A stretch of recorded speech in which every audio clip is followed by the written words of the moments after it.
How's everybody this morning? Good? Blessed. It Another interesting week. Week before last, I was in Tennessee, Mississippi, and Arkansas. Last week, I was in Central Missouri and Central Illinois. I don't know where I'll be this coming week. They've cut us all so thin, laid so many people off that they just got us. When somebody gets sick, they ain't got nobody to cover. So it's been another exciting week, and an exciting week all the way around. Before we get started, anybody hear anything that in the news this week you want to bring up, talk about, you thought was interesting? Everything. India has locked down because of however you pronounce that, Nipah virus. They've locked down because of it. If you hadn't seen that coming, there was an interesting article that I posted to the group me chat about Australia. Did any of y'all read that one? About the fifth largest bank in Australia has officially announced that by January 1st, they're going to transition over completely to CBDCs.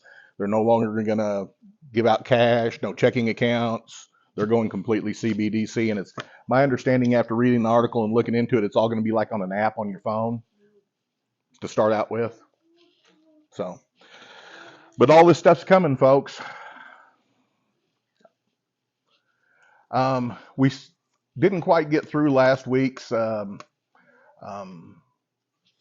presentation, being emotionally, mentally, and physically prepared. I've got a few slides here at the beginning of this. Is just kind of a little bit of a review over stuff we covered last week, and then we'll get into the stuff that we didn't get to. Luke chapter 22, verses 35 through 37. And he said to them, when I sent you without money bag, knapsack, and sandals, did you lack anything? And of course, this is Jesus talking to the disciples, and he had sent them out to minister and told them not to take anything with them. And he goes on and says, so they said nothing. They didn't lack anything. And then in verse 36, he says, then he said to them, but now he who has a money bag, let him take it, and likewise a knapsack. And he who has no sword, let him sell his garments and buy one. For I say to you, that which is written must still be accomplished in me. And he was numbered with the transgressors, for the things concerning me have an end. I think that's probably pretty good advice, that we prepare. And of course, this is our list of stuff, different things that we've talked about. One world order, economic collapse, central bank digital currency, severe weather, all these things. And, we don't know how all this is going to exactly unfold. We have a timeline, but it's a vague timeline. And we don't know how bad things are going to get, how quick that's going to happen. So there's a lot of speculation on a lot of this stuff. But like I said before, if we prepare for the worst, pray for the best, and leave everything else to God, I think we're going to be fine. Hebrews 13:5. So we may boldly say that the Lord is my helper. I will not fear. What can man do to me? I think that's a verse that we all need to be writing in our hearts. I really do. The survival rule of fours, we talked about this last week. You can survive 4 minutes without air, 4 hours without shelter, 4 days without water, 4 weeks without food. And this is my little saying that I've tried to live by since 2020. If you can't wear it, eat it, take shelter in it, or defend yourself with it, you probably don't need it. Because we spend a lot of money and a lot of time on a lot of things that are frivolous. We talked about this. Have a plan. Are you going to bug in? Or are you going to bug out? Have a contingency plan. We don't know. We don't know what's going to happen or the sequence of events as far as, in this country. If we were in Israel, we could pretty well nail everything down using the Bible on how all this is going to play out. But being here, You know, as we go into this and as things get worse, with an economic collapse, are we going to lose? How long are we going to have electricity? How long will we have access to water? How long is our money going to work? Our dollars, we don't know any of these things. So have a plan, and have a contingency plan, have a backup plan. We talked about this, a bug out bag. Um, would you all like for some of us that have bug out bags, if you all don't, to bring them in like maybe a Wednesday night or something, put them out, or a Sunday night, put them out in the fellowship hall, kind of, and just let everybody get an idea, because I'm sure that there are things, we watch videos, we talk about this stuff. You have all these experts on YouTube that tell you what you need and what you don't need, but ideas about what you may have something in yours that I don't have in mind. I think, hey man, that's a neat idea. Vice versa. Would y'all like to do something like that? Yes, yes, maybe. Huh? You don't have one. We talked about food, and you know, the, I made a last week about rice and beans. Rice and beans. Rice and beans are a good staple. They store for a long time, and they're a good supplement for lots of things. You take a can of Spam, dice it up, and put it with some rice or some beans. It's a good addition, and it's easy to store. It's cheap, but food is whatever y'all want to do with it. Water. That's where we stopped off last week, was with water. I brought this in. I buy a lot of my stuff at Walmart out of the clearance aisle, believe it or not. If you, of course, I'm at dozens of different Walmarts, and that's my bad habit is I go to the clearance aisle. Me and Georgia have a little joke we call Clarence. Oh, Clarence, we're gonna go see Clarence. And but this is a Sawyer. It's a water filtration bottle, and I'll pass it around. Y'all can look at it. It's got a filter built inside of it that's attached to the cap. It's kind of neat because of course, you can use it for a canteen or whatnot. You don't have to. They make straws, life straws, that you just would scoop up some water or lean over your water and drink like you would drink through a straw, and it filters it. But this does the same thing, but it gives you something to carry your water in. The reason I brought this in is I found this in the clearance aisle, I think at Dexter, Missouri Walmart. I bought all of them. They had 5 of them. They were normally like $19 a piece, and I bought them for $9. So you can actually pick up some stuff like this at just pass it around at Walmart, and it's you can save some money doing it. Um, 1 gallon of water per person per day. That's what most of the experts say that you need to have. How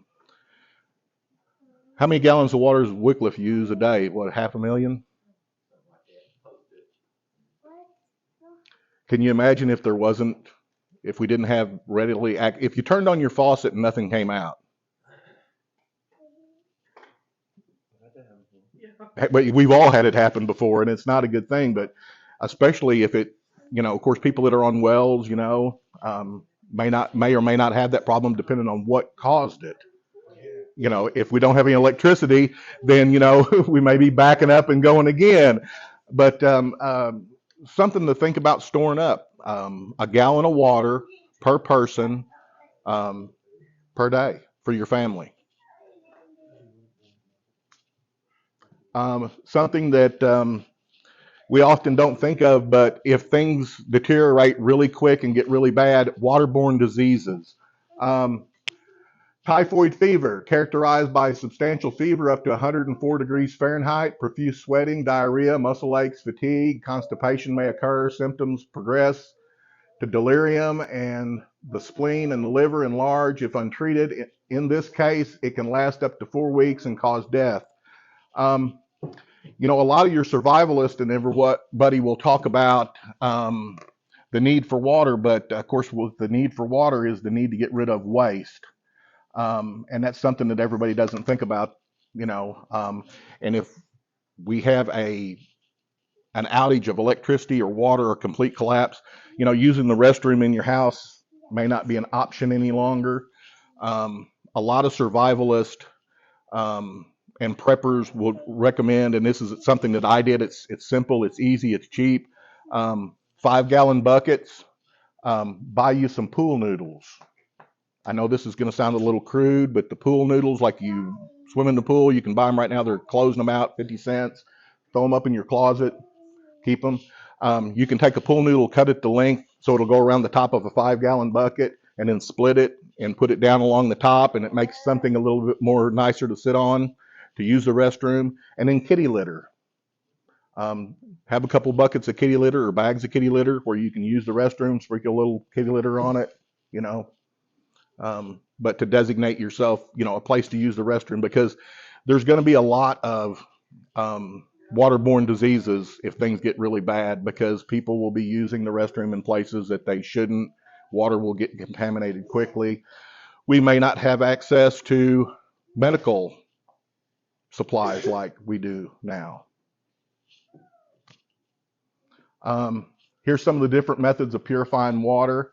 That's the Sawyer filtration straw up there in the corner, just the straw itself without the bottle. They make portable water purification tablets. If you were in the military, you probably used those once upon a time. And of course, just regular old household bleach, 8 eye drops per gallon of water for clear water. They say if it's murky water, you need double that. And of course, you can always boil your water. If you can't boil it, they do recommend putting it in like a glass jar and setting it in the sun all day long, let the sun heat it. Thoughts, questions, ideas, anything? Come on now, folks. There you go.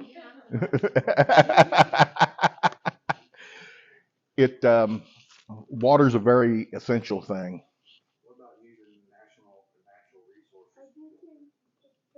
Oh, like sand, charcoal. You could you can do that. You can actually. There's some. We'll get to that in a minute. You know, resource books. There's some really great books that teach you actually how to build some water filters. You know, out of some 5-gallon buckets, some containers. You know, and it's not hard to do. You know, this is something that I bought the stuff to do. I haven't got it done yet. Is a rainwater collection system. I bought some 30-gallon blue plastic water jugs. Um, they were $10 a piece. I bought them at Mayfield at Trade Day, um, and just set up a rainwater collection system. Be great for watering your animals, you know, because that's something, you know, if you don't have access to water, of course, animals can drink any kind of water, but, you know, having something to be able to water your rabbits or your chickens, stuff that you keep up close to the house. But yeah, Rick, there's a lot of different ways we can get creative and purify water. Electricity. We don't know how long we will have electricity. Um, you know, it's very possible that depending on what happens, if maybe there's an EMT attack, electromagnetic pulse attack, which will fry all solid state circuitry. Anything that's got a computer board in it would not function. Vehicles, phones, refrigerators, you know, it would fry a lot of stuff. Um,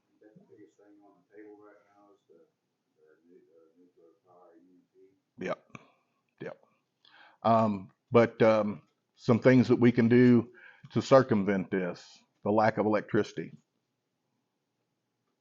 Something that I did, and it works. I've tried it out, and it's a good time to buy them. Is the little solar lights at Walmart. You can take those, stick them out in the yard, let them charge up. When it gets dark, pull them off their stand, bring them in the house, set them in a plant stand. You can make you a little stand for them. They're easy to do. You can take you a little piece of black construction paper and put over the top of it, where the solar sensor is, to trip it, turn it on and off like a switch. But yeah, and of course, you'll let them burn, and then next day you just take them back out, put them on their stakes in the yard, let the sun charge them. Next night you're good to go. but it's simple, it's easy. You don't have the chance of fire like you would with candles or lanterns. Of course, those are always options too. Kerosene lamp, candles, whatnot. But these are really great. They also, down in that bottom corner, and the picture's not real good, you may not be able to see it. Um, they sell these at Home Depot. They're 39 bucks. Um, they're a 3 foot long light, and they're solar, and they come with their own solar panel, little solar panel that's yay big. I've got one of these in my shed, um, my little shed where I keep my lawnmower, and it's got a motion detector on it. You just mount the panel on the outside. When you open the doors, the light comes on. It's got its own battery built into it. It'll burn for about 5 or 6 hours. Um, and it's all self-contained. You don't have to worry about it. The panel's outside on the roof of the shed, and when you open the door, you got light. You don't have to have electricity run to your shed. But you could use something like this in the house if you just bought a couple of these and put them up. Generators. I have a generator. I think they're great. Um, Again, if there is a severe enough event, we may not have access to gasoline.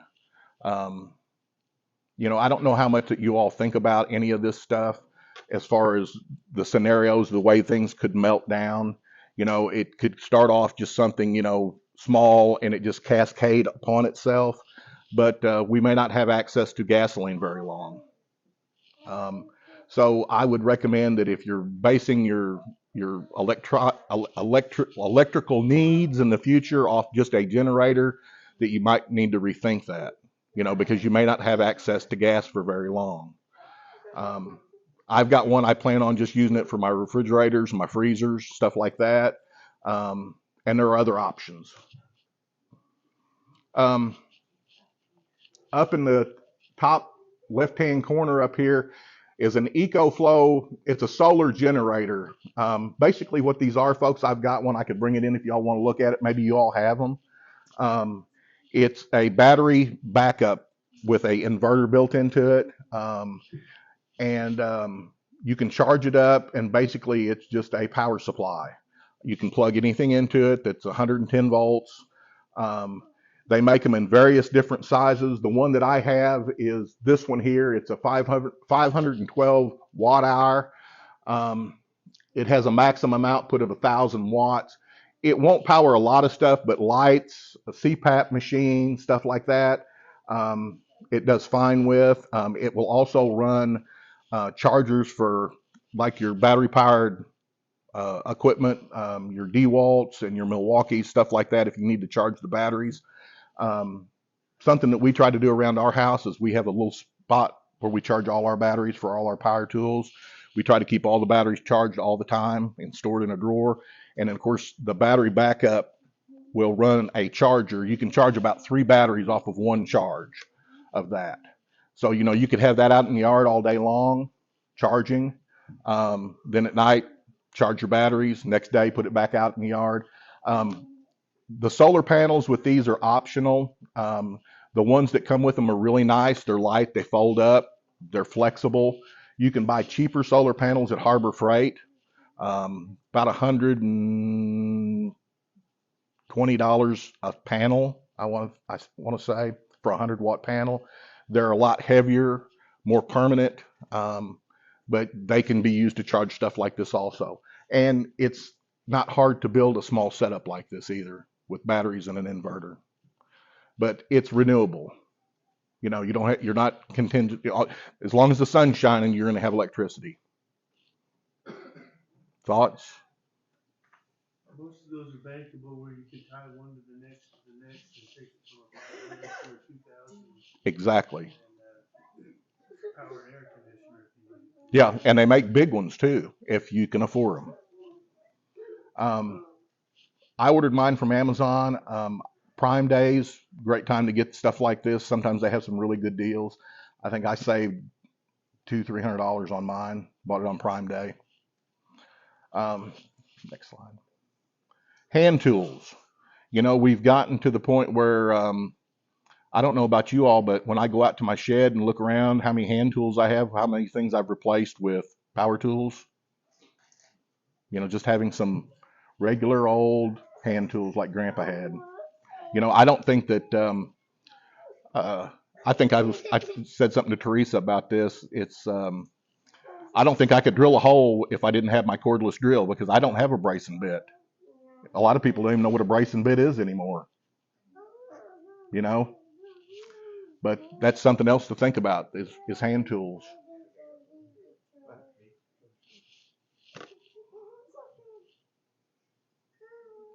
Always carry a knife. How many people carry a knife? All right, that's good. That's something that my grandfather instilled in me is always carry a pocket knife. You grew up on a farm, you always needed to cut bale of hay, cut something, but always carry a knife. Um, these multi tools are really great. There's some pretty decent ones out there that are not super expensive. This is a Gerber up here, 28 bucks off of Amazon, not super expensive. They've got screwdrivers on them, files, pliers. They're actually very handy to have. Yep. I agree with Rick. I know that everybody's on a budget, but um, this is about the cheapest that I would go. You can buy some that are like Ozark Trail for 9, 10 bucks, but they're disposable. Use it and throw it away and get you another one. So, but the better you buy, the better it's going to last. Medication. Has everybody thought about that? I know that I take blood pressure medicine. I take cholesterol medicine. Blah blah blah. Kathy takes medication for diabetes. Um, but this is something that we may not have readily available to us. There may be shortages of medication. You may not be able to get your medication. Um,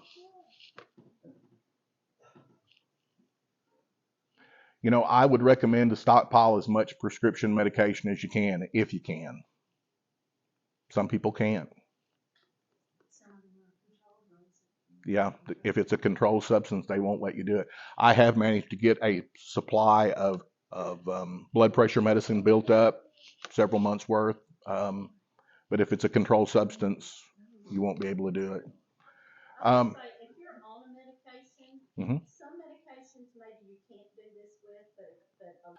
Of course, get as healthy as possible now. Diet, exercise. I've been trying to do that.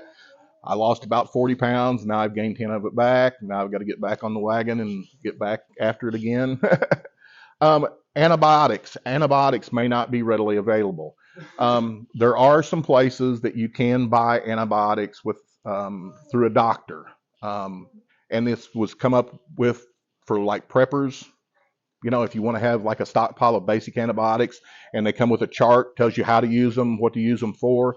Um, if you're going to do something like this, you might want to go ahead and do it. Biden is trying to stop this. He's already stopped. A lot of preppers were buying fish antibiotics. Fish antibiotics, you could order them through the pet stores. They're identical to human antibiotics. They're made in the same factories of the same ingredients. So preppers would buy um, amoxicillin and whatnot to put up to store, and it's just fish antibiotics. In case of emergency, if you couldn't get to a doctor, you had to have antibiotics. You didn't have any other choice. That's better than just not having any at all.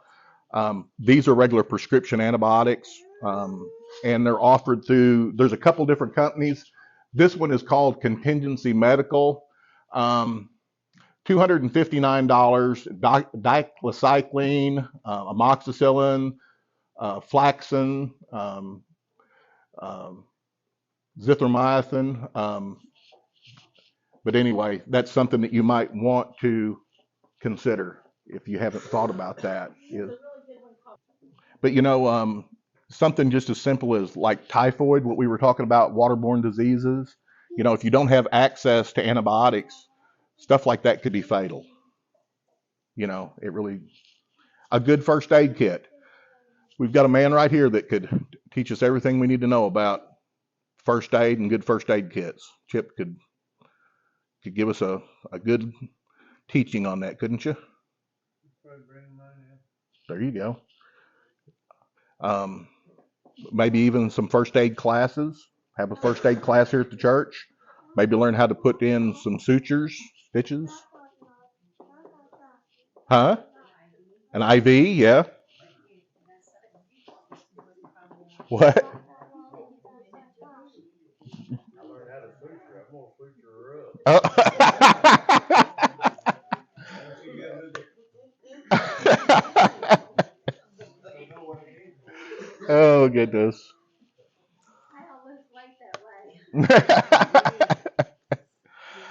Okay. Communications.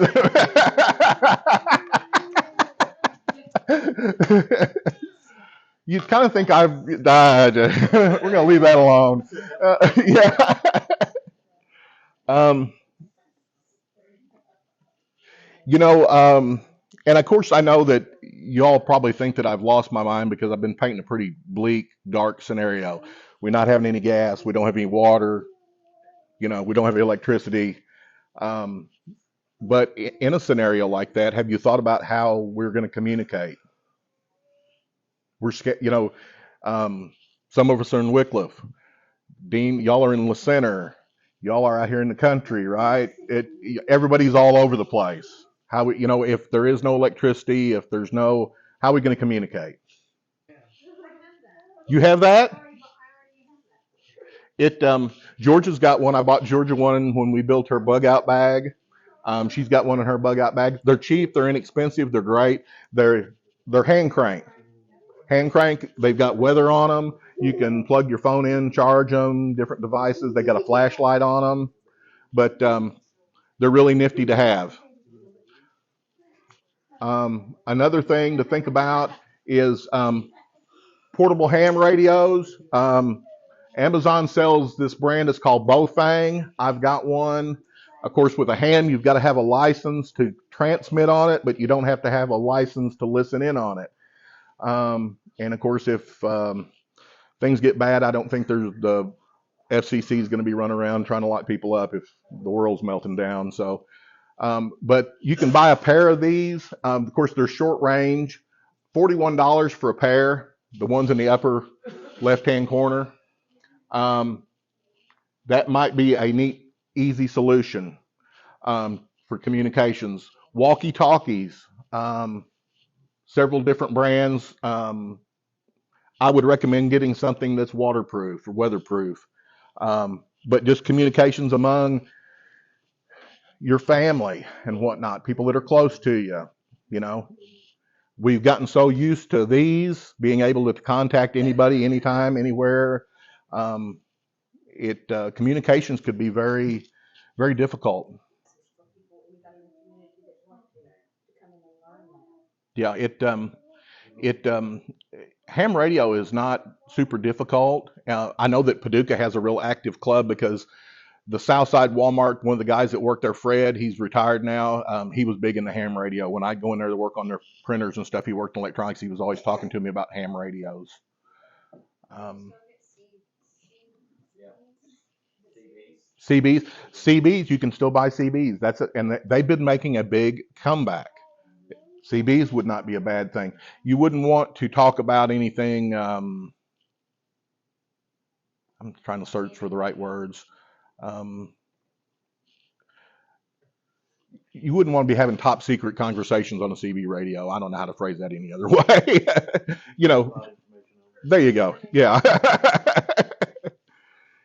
um, security. Um, a big. Some of this stuff is hard to talk about, folks, because I don't want to offend anybody, and I don't want to. But a big problem are going to be people that don't have wanting to take. If the grid melts completely down and there's no electricity and there's no water and there's no gas, that means there's not going to be any food. I don't know if y'all know it, but Walmart, in the back of those stores, they don't have big warehouses. I mean, they have very little warehouse space. Most everything that they have in that store is on the shelves, with the exception of just a little bit of extra stuff in the back. Within 72 hours, if the trucks are not running Walmarts are going to be out of food. Your grocery stores are going to be out of food. People are not going to be able to get anything. And have you thought about how people are going to be when all restraint is removed? Oh yeah. If you're not prepared, they're gonna take it. So security is something that I think everybody needs to think about. Um, if you choose to have a firearm, um, a shotgun would be a good option. It's very versatile, little unwieldy, but just a few little quick tidbits. Make sure that the gun fits your hand and your body. A lot of people make a big common mistake when they go and they buy a handgun or a shotgun, and they buy it because of the way it looks or because they saw one in a movie and they thought it was cool. But buy something that fits your hand if it's a handgun, that you can get your hand around the grip comfortably, that your trigger finger rests on the trigger where it's supposed to, something that's comfortable in your hands, it's not too big, something that you can hold up. If it's a shotgun or a rifle, make sure that the stock's the right length, that it's not too long, that it's not too short, that it fits you. And there's so many different types of firearms available today that you can find one that will fit you. If you go to a knowledgeable gun shop that has a decent person in there, they would be able to help you find a gun that fits you. Learn how to safely use it and handle it. Train with it. Learn how to take it apart, put it back together, and maintain it. If you're going to be using this to defend your family, you need to know everything there is to know about it. You know, me personally, from my viewpoint on this is, um, I probably wouldn't defend myself, honestly. I'm not trying to stand up here and be grand, but I'm just an old one-legged fat man. I've lived my life. If you want my stuff here, let me tell you about Jesus and you can have it. But if you try to harm my family, it's going to be a whole different story. Right. Um, but you need to be able to train with that gun. If you can't afford to train with it because of the price of ammunition, if you're going to have a firearm, buy you an air rifle, buy you an airsoft gun, buy something that you can train with, um, where you can get used to it, um, and have ammo for it, a sufficient amount of ammo. Any thoughts, questions on that? There's a lot of things that you can do without shooting. If an airsoft gun or um, an air rifle, like Chip said, you can practice your trigger management, your sight alignment, your sight picture, everything, but your actual recoil management. Your stance, all that stuff you can practice with a toy. Or even if you're just using your actual firearm and dry firing it. If you don't want to dry fire rim fires like 22s because it will ruin the firing pin on them. Any center fire, you can buy snap caps, or you can, as an old friend of mine used to say, if your gun's so cheap that you can't dry fire it, you need to buy a better gun.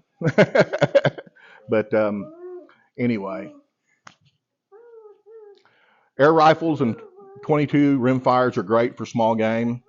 Um, Ruger makes a nice little 22 caliber single break air rifle, $169. Shoots about 1,000 feet per second. I bought one because I can't have firearms, but I can have an air rifle. Um, Kill squirrels with it, rabbits with it. Handy little thing to have, and also good practice and inexpensive practice. Um, any other thoughts about security before we go on? You'll hear this in the prepper communities quite a bit, the term MAG, and they mean Mutual Assistance Group. And of course, that's really what we have here is a mutual assistance group. But in a situation where we're scattered, Dean and Brenda, they're in La Center. And if I don't have any gas and can't get there, there's no way I could get there to help them or to do anything for them. So it wouldn't be a bad idea to have people that are right directly around you that you've talked to, made friends with, people that you can trust. I don't know if you all have thought about that. Of course, you can't always pick who your neighbors are, but you know, but have some people that are right close to you that can help you and that you've talked to. You have common goals. They're on board with what's going on, and have y'all thought about that? Just somebody right there, your neighbors right around you, close. Resource material. Um, with all the stuff that's going on, um, if we don't have electricity, we won't have internet. Um, Lots of stuff going on the internet. There's a lot of talk about them restricting access to the internet. There's all kinds of stuff going on, but the stuff that we've gotten used to, being able to pull up Google, YouTube, whatever, all the time, may not be available. Having some good resource books, some actual paperback, hardcover books. Um, the Foxfire books are a great resource. I've got a couple, two or three of those that were my grandparents'. Um, they're good. There's lots of other books out there. This is the 7-Step Survival Plan. It's by Southern Prepper One, David Kobler, and Mark Goodwin. Mark Goodwin's an author. This covers all the real basic stuff, that 7-Step Survival Plan. And depending on where you're at, you may want something more advanced or less advanced. But Teresa could probably recommend some stuff on herbal healing or foraging, what plants you can eat, what plants you can't eat. All would be useful information to have and something that you could reference. Yeah. And really, folks, this is just, we hit the high points, but when you start, if you really start into this lifestyle and start really thinking about it and reading some books about it, it's like you're saying, it's a whole change of lifestyle. It really is. When you start thinking about all the stuff that we become dependent upon that is so fragile,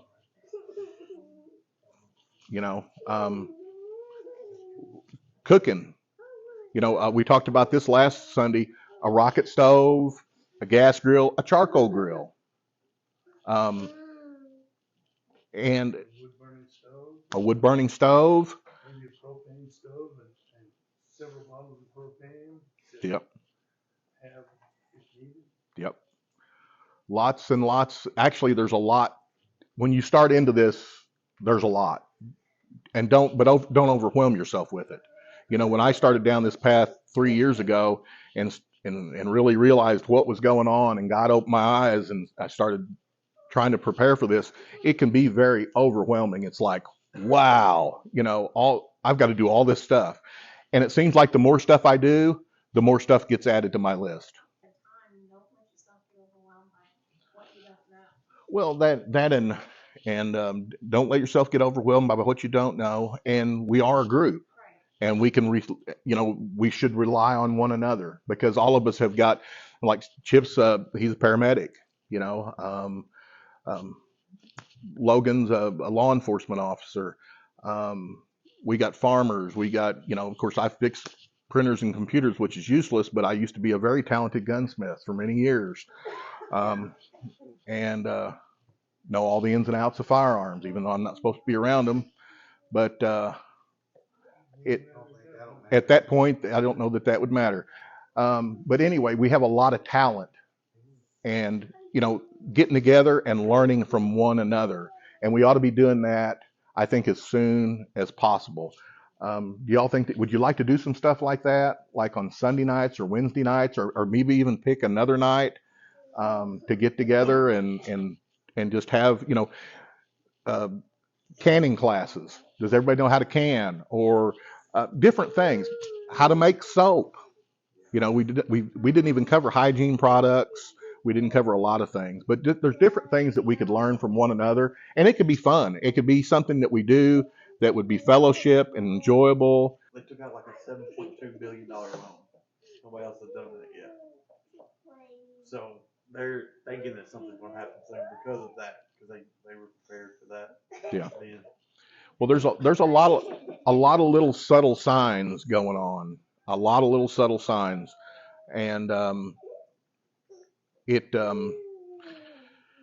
I don't know what's going to happen in October, but I think that we could see something, a push in that direction. Maybe it's just going to be lockdowns from another pandemic, or it's something like that. But we know that the enemy, the devil's reading the book of Revelations like a playbook. You can actually see it in the news. You can see that, the direction that he and his followers are pushing everything in it's just like they're pushing it all in that direction. So you can see that they're reading it just like a playbook. But there's a whole lot here. But we got to get started somewhere, folks, and we're running out of time.